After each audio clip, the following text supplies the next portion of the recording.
And we are back with a bonus episode. So, welcome to a very special episode of Talking Masters Footy with Sue and Flea. Yeah, this isn't our usual round wrap. Today we're putting the football results aside for a little while. Because today is about celebrating the people who make women's Masters football what it is. The players, the volunteers, the coaches, and the people helping to build the future of our game. It's our 2026 Women's Masters Awards special. So this is the fourth year that the women's competition has celebrated these awards. We still have our league's best and fairest awards and the leading goal kickers, but the women's group as a whole decided a few years ago that we need to celebrate a broader range of people who make our competition what it is. And we've got 4 very special awards to celebrate. So let's get started. And before we announce any awards, let's just take a moment to think about the season that we've just had. Yeah, 2026 has been a pretty big year. We've seen 5 teams playing in the new Footy Rush program led by AFL Vic. We've seen the first AFL Vic Metro Cup. And we've seen players given opportunities that simply didn't exist for many women when they were younger. And we've watched friendships grow across the competition. So these awards aren't just about individual achievements, though.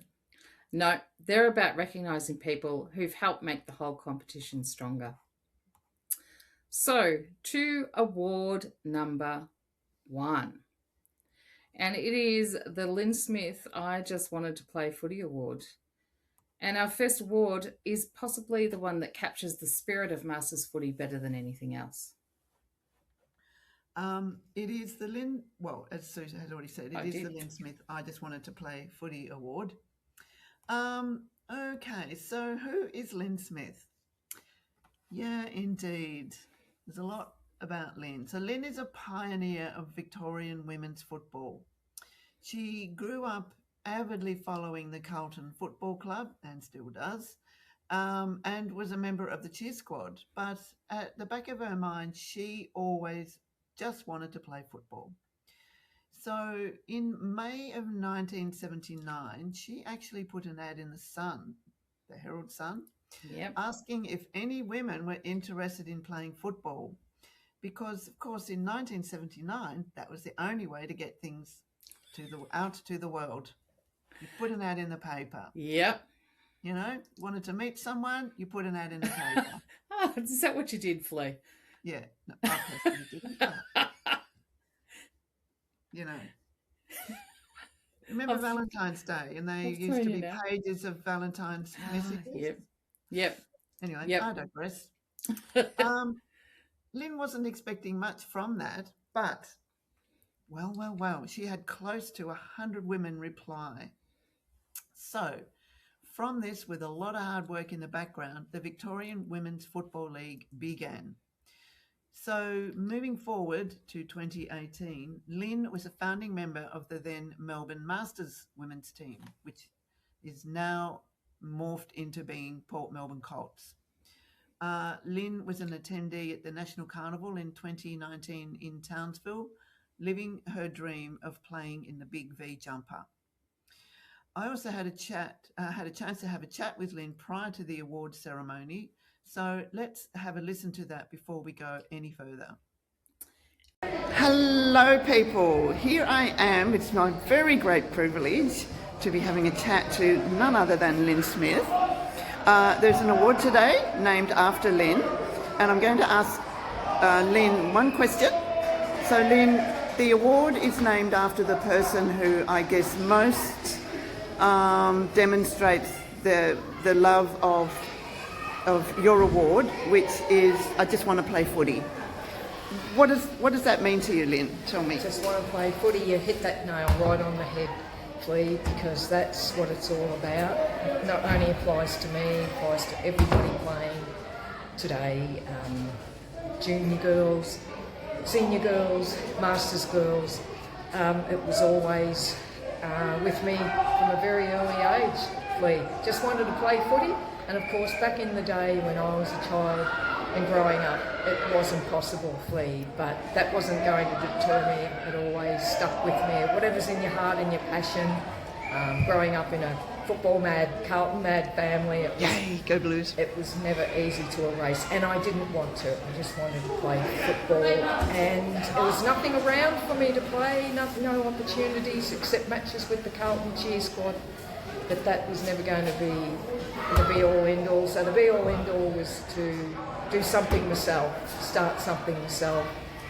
There was no mentors, no academies, no coaches, nothing around back then, of course. No pathways. No pathways, nothing. So, of course, when you're dedicated, devoted, desperate, I suppose, enough to want to play football, women's football. And I knew, Flea, there had to be other women out there. It was just a matter of reaching them. Yes. Which was difficult back then, but there's always a way, Flea. You know, no internet, no social media. There's always going to be a way. And I found a way, and it sounds very primitive now, but just found a way via the newspaper. And you just manage if you're desperate to do something. And that desperation was wanting to play football, and it was just a revelation to know that there are other women out there that I could reach out to and connect up with. And we did end up, and the rest is history, I suppose. Ended up forming the league, baby steps, of course, crawling before we could walk. Tough times in the early days, but I knew no other way, Flea. No. I just didn't know anything different. It was just the way it was, and you got on with it. You managed. There were hardships, of course, lots of resistance, but we always managed in the end, Flea. And it's just lovely to know that the outcome was going to be a league later on for women. And those who don't play in the AFLW League, of course, still have their opportunities to play junior girls, senior girls, masters. So, you know, women who want to play footy now, Flea, are so well catered for, and we deserve it. Absolutely we do, Lynn. And thanks, Flea. Thank God you did, because look where we are today. And, exactly. You know, from what I know of you, I think that's an absolute motto of your life. Absolutely. And it won't change, Flea. No. And I hope to spread the same motto to other people, and it's worked, Flea, because people who just want to play football, women, they've had that opportunity now, Flea. Yeah, and look around you at, you know, what's here today. Absolutely, Flea. And it doesn't matter your age. No.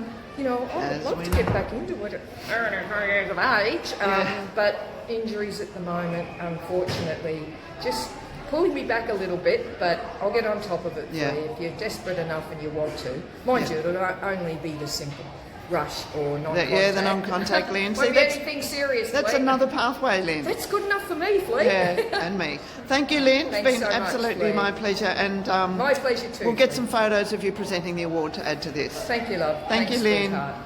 This award recognises a player who demonstrates excellent sportsmanship, brings joy to the game, and shows a genuine love of women's football.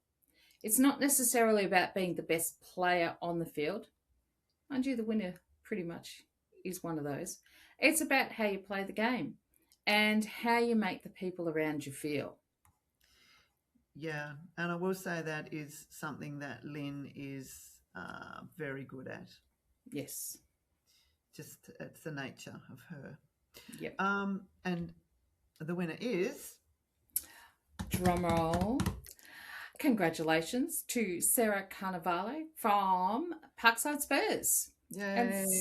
Yay. And some of you may remember our interview with Sarah earlier in the year. I can't remember which episode it was, where we discussed leadership in sport, or in particular women's leadership in sport, because she is also the Parkside Spurs captain. She is. I had a quick chat with her after the award presentation, and I have a feeling I didn't press play at the start of the interview. So, Sarah, if you're listening to this, I'm sorry.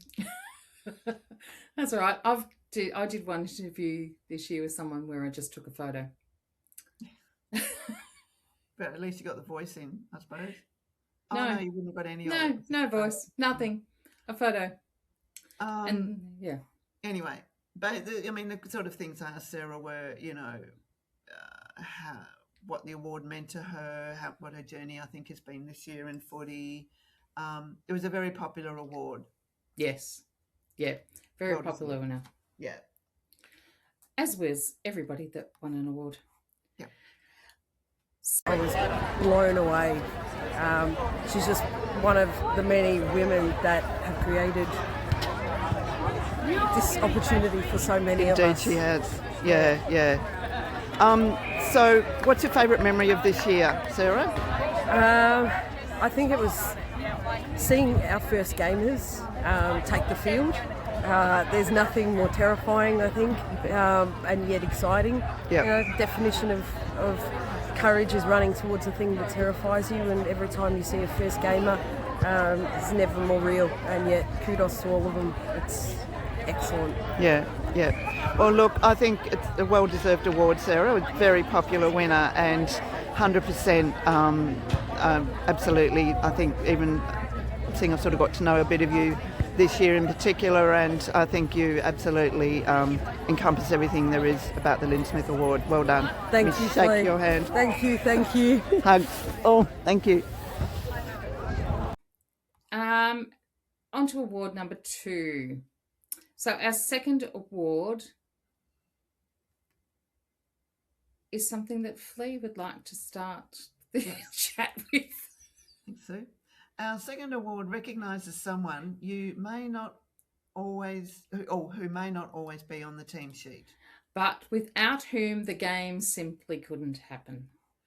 It's the John Crennan Volunteer of the Year Award. So let us tell you a bit about John, because if you're new to Masters Footy, you've probably got no clue who he is. And you'll realise why this award is named in his honour. So John passed away suddenly in 2023, to the shock of most people, I think, who were involved in Masters at the time. And he will be remembered for his contribution to the Werribee Masters Football Club, AFL Masters Vic Metro, and his numerous volunteer positions that he did inside and outside of footy. John held the position of secretary at Werribee Masters, which is now Wyndham, from 2015 until 2022, when he agreed to act as co-president alongside Kerry Saunders for the AFL Vic Metro 2023 season at Werribee. John won the Werribee Masters Football Club Best Club Person Award in 2015, 2016 and 2022. Along with this, he was instrumental in the development of the Werribee women's football team.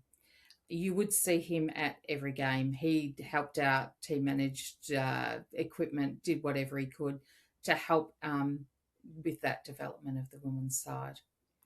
And John recorded 101 AFL Masters matches, however, would often play 2 or 3 games on a Sunday. So this figure is not a true reflection of his ongoing commitment to the club and the league.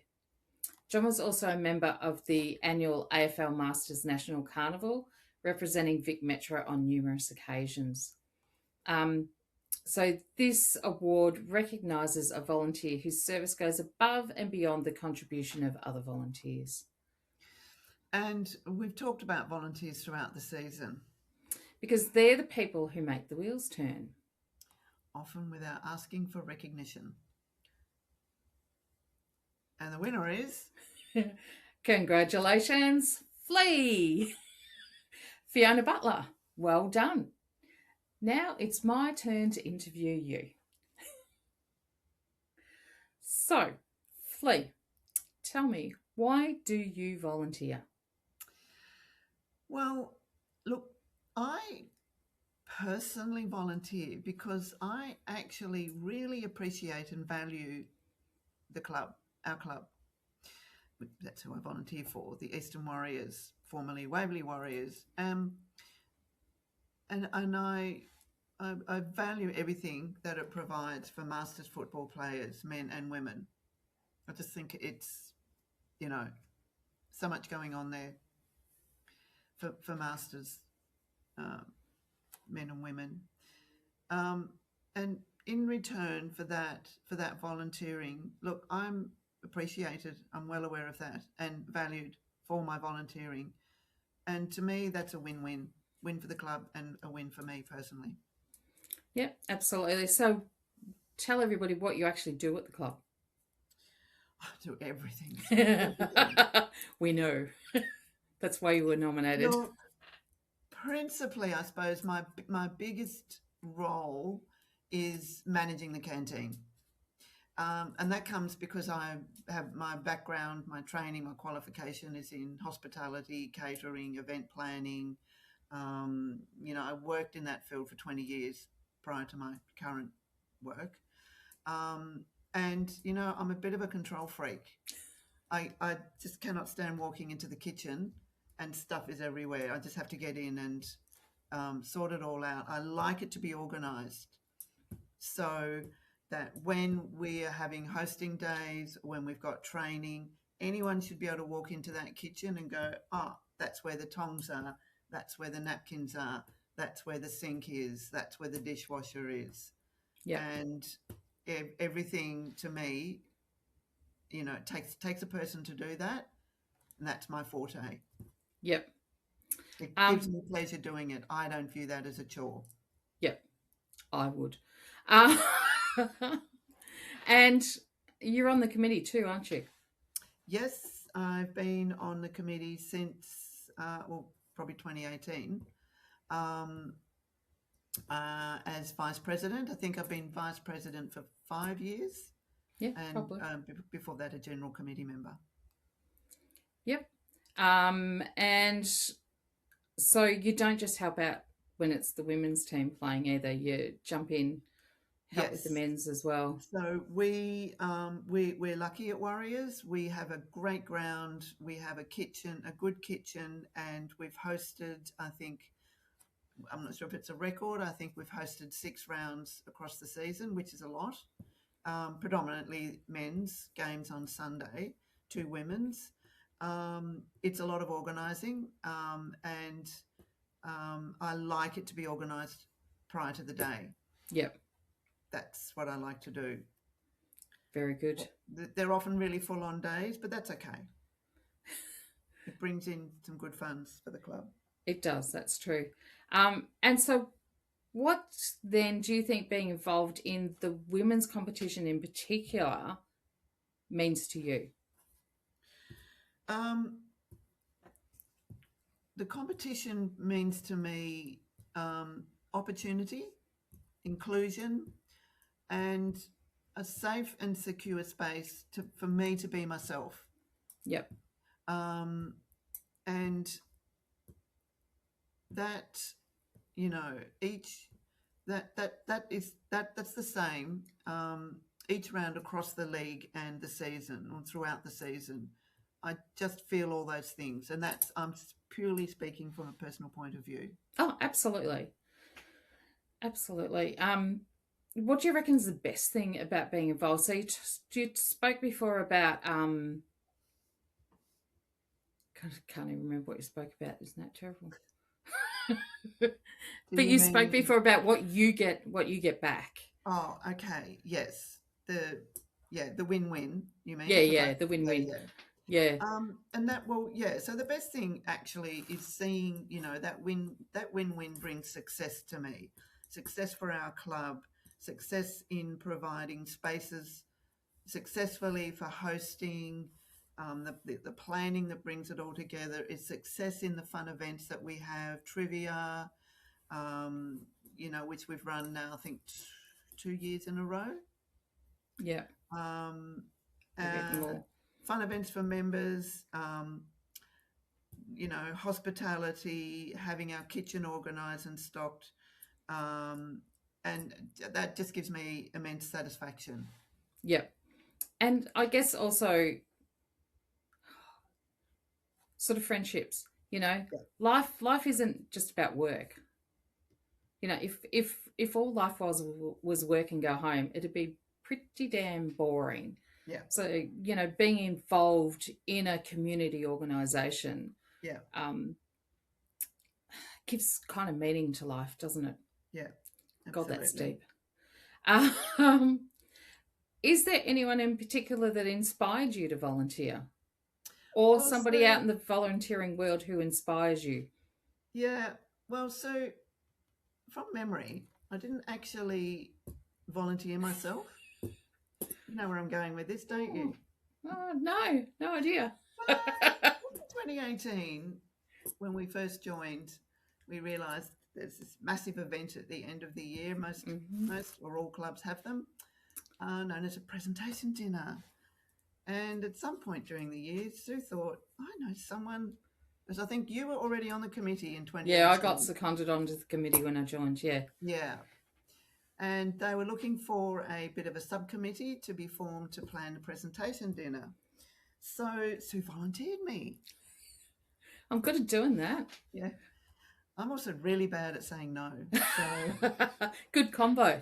Yeah. So, and, it wasn't a chore for me because, again, hospitality is my background. So having said that, got onto that. The initial committee was myself and our then president, Mark Barber. Was Mark Barber our president then? I think Ange might have been. But Mark was going to help me organise the presentation dinner. He unfortunately had himself a little heart attack, which he survived. Which he's prone to do, yes. Yeah, which apparently he's prone to doing. And a certain person in the name of Matt Devonish stepped in to help. And from there, I'm going to say he's the person who has inspired me to continue to be a volunteer. Yep. He has not been a continuous committee member. He has been. But he has every single year put his hand up to do something pretty major in the background. He's super organised, really easy to work with. We formed a fantastic friendship out of it that continues outside of footy along with his wife, Kirsty. But I reckon Matt Devonish is the person that's inspired me to continue to be a volunteer. Absolutely. And one of the, we were in the position where we actually got to see who the nominations were, because we're on the women's reps for the league in the women's subcommittee. Yes. So we actually got to see what people wrote about other people, including ourselves. And how nice is that? Well, I will say we didn't actually get to make a speech on the day because we had very little time in between games to do that. But what I would have said was that looking at, having seen who the nominees were, I don't know if this feels like a speech, you'd make it, the Logies or something. But well, that was last night. So, channel your inner Logies person. I was honoured to be in the company of the other people that were nominated because I know them all and I know the amount of work that they all put in. Yeah. So that award could have gone to any of them easily. Yeah. So just so people know how the awards worked, an email went out to all of the registered members of the women's football teams. And they were asked to nominate people. So, and then from that, the league narrowed it down to the people that were nominated, and then each club with a women's team, their rep voted on 2 or 3, depending on how many people were nominated in the categories, who they wanted to win. So it means that it's not just because we voted for you. It's because other people did as well, if you know what I mean. I got to vote for several people. Yeah. Okay. So other people have voted for you as well. Yeah. And one of the things in the nomination also was being part of this podcast as well. Yeah. Because, that's we're putting things out. We don't get paid for doing this. This is volunteering as well. So as they sort of read out the last bit and I realised it was me, it was, but I needed a moment. Definitely had a lump in my throat. And I thought, oh, don't ask me to speak right now because I probably won't be able to. But Yeah. I was chuffed. It was Yep. lovely. Yep. Absolutely. And well deserved. So, Thanks. yeah. As everybody who's won awards this year, all well deserved. Yeah. All right. Now let's stop talking about you, Flea. Oh, And our third award goes to someone who spends a lot of time thinking about football. yeah, sometimes probably more than players realise. Absolutely. It's the Coach of the Year award, and it recognises a coach whose contribution is above and beyond that of other coaches. That contribution might be through service, performance, or the impact they've had on their players. Because great coaching is not just about winning. No, it's about development, confidence, culture, and getting people to believe in themselves. And the winner is Belinda Bowie. Now, not only did Belinda Bowie, or Blouse, or Blousey as we all know her, win the Coach of the Year award for the second year in a row. I won it 2 years ago. Anyway, but the award has now been named in her honour. And I caught up with a very emotional Blouse, which you don't see that often, I don't reckon, on Saturday. And we'll pop that video in with her here. Now, congratulations, Blouse, on a double award today. How do you feel? Well, see, now I'm going to get... You are. Just so honoured to be named, to actually have an award named after me, and I haven't even passed away yet, so that's just amazing. I'm actually in shock. I really don't know what to say, to be honest. Yeah, well, you know, it's a well-deserved award. So what made you get into coaching in the first place? I was playing at St Kilda, and our current coach wasn't that reliable. She'd rock up hungover and stuff like that. So the next year we didn't have a coach, and they just said, oh, Blouse, you can do it. I was like, oh yeah, all right. So I just kind of fell into it, to be honest. Cool. And what's your favourite part about coaching women's masters in particular? I love seeing how much the women can improve. I really focus on, I talk about, you know, pumping up people's tyres and encouraging people to be, you know, to work hard, and not in a bad way, just encouraging them to, you know, play their game a little bit differently. But I can see how they can improve, and sometimes it's just a slight little change on maybe how they're holding the ball or where they're running, and I just love seeing the improvement and what it brings to them, how much positivity and how much joy they get from playing football. I think that's the key. It's the joy, isn't it, that you see in people's faces. Absolutely. Now you're going to make me cry. And what do you think you've learnt from coaching? That everyone is different. You can't have the same mould for every player. Some players want the tough love, some players want to be nurtured. They sometimes don't know that either, so you've got to try and work out a good balance, so you're obviously keeping focused on everyone else, on everyone in the team, but also bringing out their best qualities. Yep. And that's probably that's the benefit. You need to work out what their best qualities are and just encourage them to show it, and once they see it themselves, then they become more positive and just want to play great football. Yep. And also want to improve, Yeah. which is great to see. Yeah. What have the players taught you about yourself? That I cry a lot. Wouldn't have thought it. That's probably more since menopause, but yeah, I think. What was the question? What have the players taught you about yourself? Maybe you should ask them. No. I'm sure that there's something in there. Yeah. You get a lot of joy out of I coaching. do get a lot of joy out of coaching and seeing everyone's improvement and seeing what it brings to their lives. And I love seeing, like when I first started at Port Melbourne, which was Melbourne at the time, we were getting smashed every week, and I think it's just the improvement that we've had as a team and as a club and how connected we are. What they've taught me is probably to relax a bit more, have a bit more fun, enjoy my football as much as I enjoy coaching, and yeah, just have fun out there. Absolutely. And so today they actually named the coaching award They did. in your honour. They did. And you're not even dead yet. No, I'm not dead yet, thank God. Still got a lot left in me. I'm just shocked. I did not even see this coming, so just completely, solely honoured to receive this award and have it named after me. That's unbelievable. I think as a coach myself, you know, you're someone that other coaches look up to. So it's a well-deserved honour. Congratulations. Thank you very much. Thanks for joining us today. Sue. Thanks. Yeah, it was fantastic. Yeah. Yes. Well, okay, so the last award is the Footy Rush Player of the Year, previously known as the Non-Contact Player of the Year.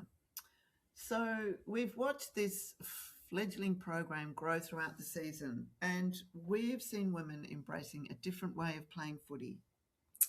Absolutely. The Footy Rush Player of the Year recognises a player who has demonstrated outstanding performance and consistency, but also someone who brings joy to the game and has made a contribution to the growth and development of this expanding football program.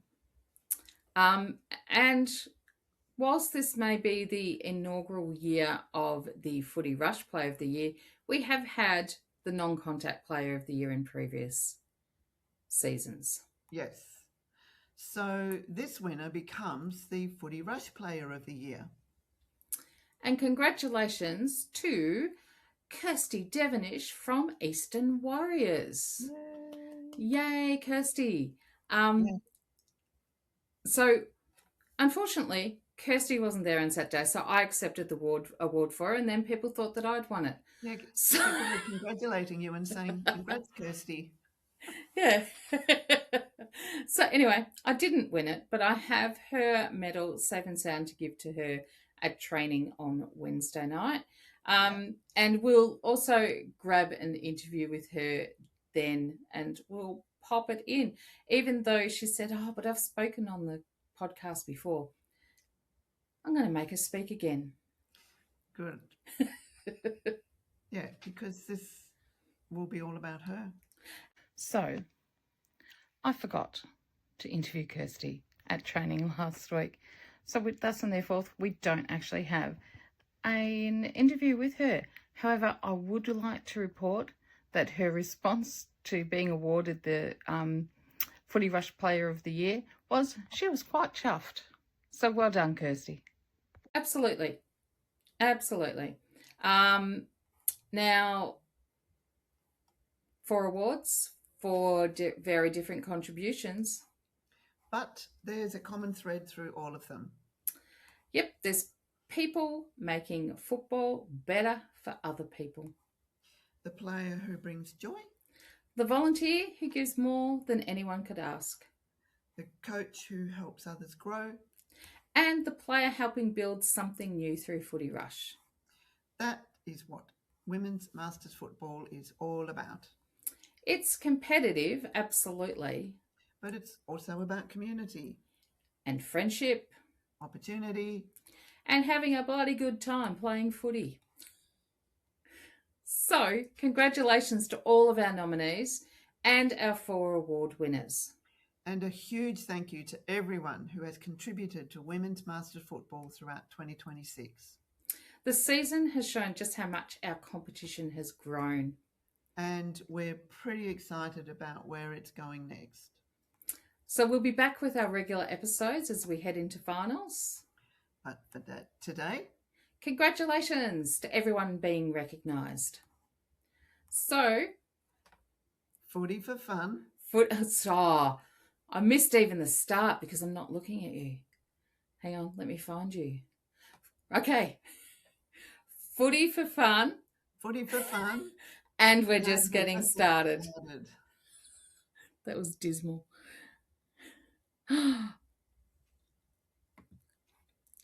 Bye.